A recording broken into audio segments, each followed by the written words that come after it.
अब आप देखिए इनकी नीयत में खोट भाजपा की।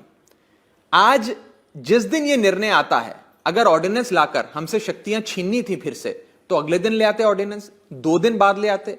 जिस दिन सुप्रीम कोर्ट की समर वेकेशन यानी कि गर्मियों की 2 महीने की छुट्टियों की शुरुआत हुई, उस दिन शाम को 10 बजे यह ऑर्डिनेंस जारी किया जाता है, ताकि सुप्रीम कोर्ट बंद हो गया, अब कोई सुप्रीम कोर्ट का दरवाजा नहीं, सुप्रीम कोर्ट पे ताला नहीं लगा। राघव जी, मैंने सुंदर क्रोनोलॉजी देश के मतदाताओं को गुमराह करने के लिए माननीय अध्यक्ष जी, इसका जवाब मुझे देना ही पड़ेगा। फिर से उनकी भावनाएं उद्वेलित होगी अगर मुझे देना पड़ेगा। माननीय अध्यक्ष जी, उन्होंने कहा 11 मई को फैसला है और 17 मई को ऑर्डिनेंस लाया गया और 19 मई को एससी को सुप्रीम कोर्ट को छुट्टी पर जाना था, तब ऑर्डिनेंस को घोषित किया गया।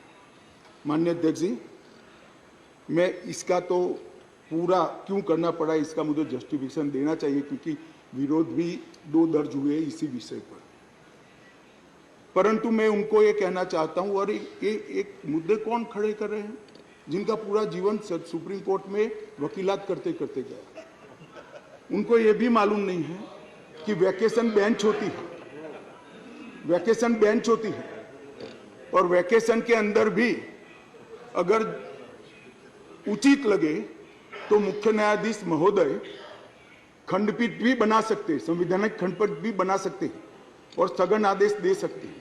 वैकेशन के बाद क्या हुआ, ऑर्डिनेंस आ गया, वैकेशन के बाद चैलेंज किया, चैलेंज कर स्थगन आदेश मांगा, सुप्रीम कोर्ट ने नहीं दिया, आज भी नहीं है। मैं तो बिल लेकर आया हूं। अब ये क्रोनोलॉजी का क्या मतलब है बताइए। मगर यहां चर्चा कर एक भ्रांति खड़ी करना कि हमारे अधिकारों को लेने के लिए लालायित थे। भैया, अधिकारों को लेने के लिए लालायित नहीं थे, हम दिल्ली की जनता के अधिकारों की रक्षा के लिए लाए। इसलिए मान्यवर, ये जल्दी करनी पड़ी।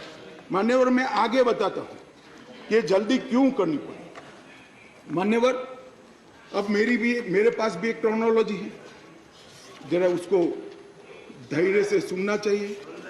मान्यवर, 11/5/23 को ये अध्यादेश आया और ये फैसला आया।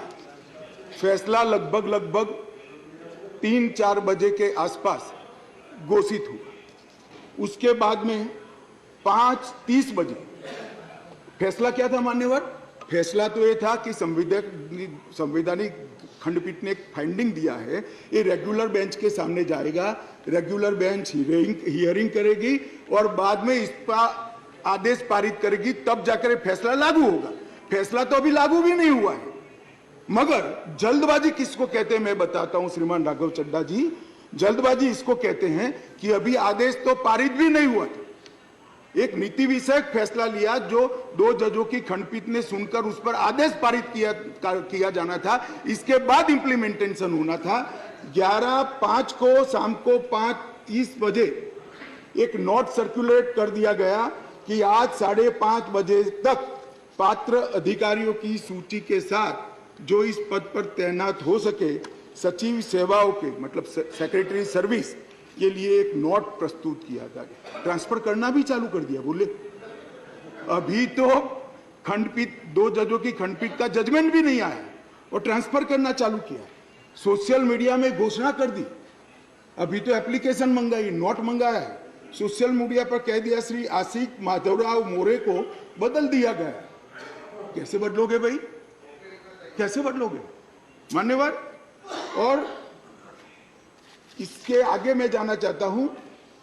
इसके बाद सतर्कता विभाग विजिलेंस के मिनिस्टर ने सभी सहायक निर्देशकों को आदेश दे दिया कि विशेष सचिव सतर्कता को रिपोर्ट न करिए, उनको डायरेक्ट रिपोर्ट करिए। अब जो एडमिनिस्ट्रेशन मुझे समझाते थे, मैं उनको समझाना चाहता हूं, डायरेक्ट जॉइंट डायरेक्टर लेवल का ऑफिसर सीधा मंत्री को रिपोर्ट करे, ऐसा कैसे हो सकता है भाई?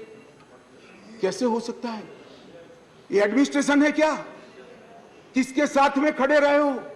जवाब देना पड़ा दिल्ली की जनता को भाई। मान्यवर, इसके बाद सतर्कता विभाग के मंत्री जी ने आदेश दे दिया 13 तारीख को कि मैनुअल के पैरा 2.22 के उल्लंघन किया, जिसमें विजिलेंस सेटअप के कार्यबल सीवीओ के परामर्श से संगठन के प्रमुख संगठन में प्रभावी सतर्कता प्रबंधन के लिए कार्यबल तैनात करने के निर्देश बनाने के लिए सूचना कर दी। अब मुझे ये समझ नहीं आता है, अभी तो संवैधानिक खंडपीठ को आदेश भेजा है, इंटरप्रिटेशन भेजा है, इस पर खंडपीठ ने 2 जजों की खंडपीठ ने सुनवाई करनी है और फिर जजमेंट देना है। यहाँ पूरा इम्प्लीमेंटेशन कर दिया। मगर विश्व में कोई भी, विज्ञान का नियम है, कोई भी चीज अकारण नहीं होती। ये विजिलेंस विभाग को ही क्यों टारगेट बनाया गया?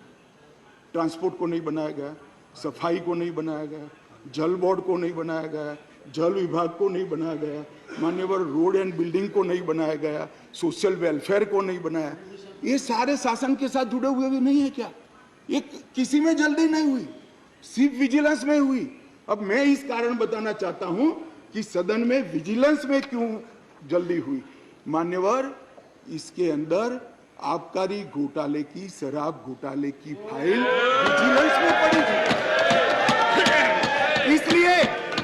इसलिए मान्यवर आधी रात को विजिलेंस डिपार्टमेंट खोलकर फाइलों की हेराफेरी करने की फरियाद दिल्ली पुलिस को मिली है। मान्यवर केशव राव जी कहते थे, हम तो ना इनके साथ है, ना उनके साथ है, ना आपसे जुड़ाव है, ना उनसे जुड़ा है।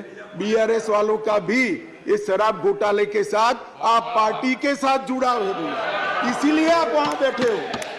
मान्यवर, एक फाइल थी आबकारी घोटाले वाली, दूसरी फाइल थी एक यहां पर शीश महल बना है मान्यवर, बहुत बड़ा शीश महल। विजिलेंस की ऑफिस में मुख्यमंत्री के नए बंगले पर खर्च हुए अवैध खर्चे के लिए और आवंटित की गई राशि से 6 गुना ज्यादा खर्चे के लिए जांच की फाइल भी उसी के अंदर थी। माननीय अध्यक्ष जी, माननीय सुप्रीम कोर्ट ने एक ऑर्डर दिया था कि अपनी पार्टी के, सरकार के नहीं, अपनी पार्टी के प्रचार के लिए दिल्ली सरकार का जो खर्च हुआ है, वो खर्च दिल्ली सरकार से नहीं, आप पार्टी से वसूल कर दिल्ली सरकार के खजाने में डाला जाए 90 करोड़ रुपए।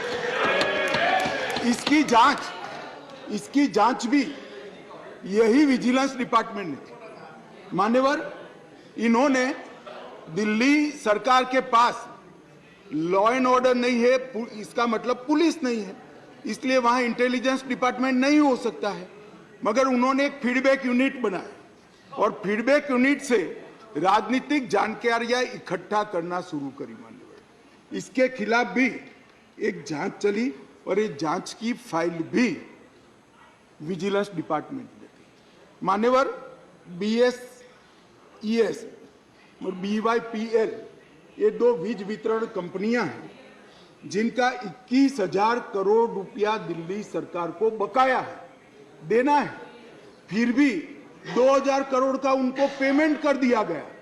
इसकी भी जांच चल रही है, वो जांच की फाइल भी इसी विजिलेंस डिपार्टमेंट में थी।